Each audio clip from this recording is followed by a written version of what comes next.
Welcome to Carter's Tiny Homestead. We got a soil drop. Check it out. My name is Davey. Life got crazy. I used to get around. Traveling, he said. Mama missed her baby. Now I'm back in town on the Carter's Tiny Homestead.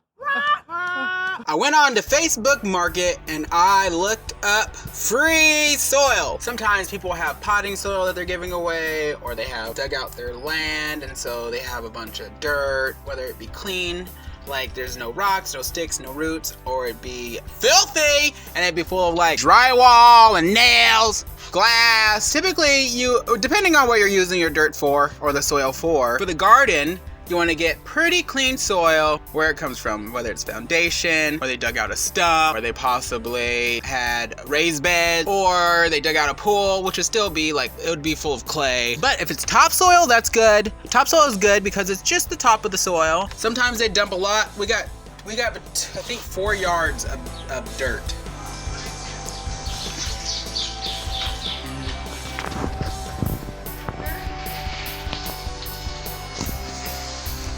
Oh my!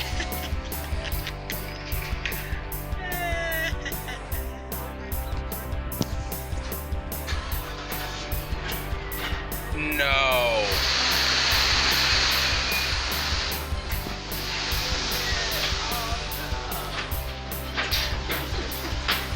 Shake it off.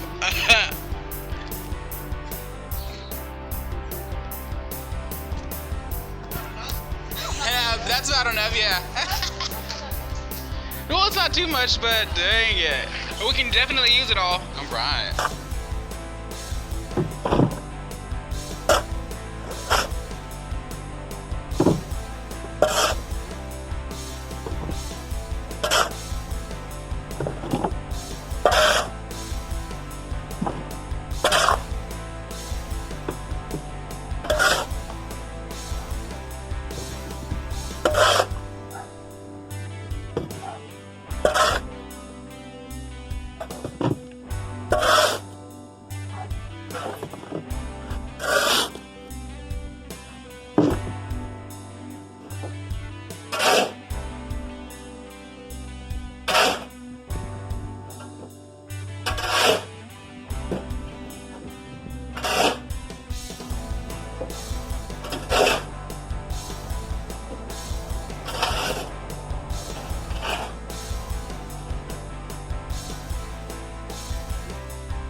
My name is Davey, life got crazy, I used to get around. Mama missed a baby, now I'm back in town on the Carter's tiny homestead.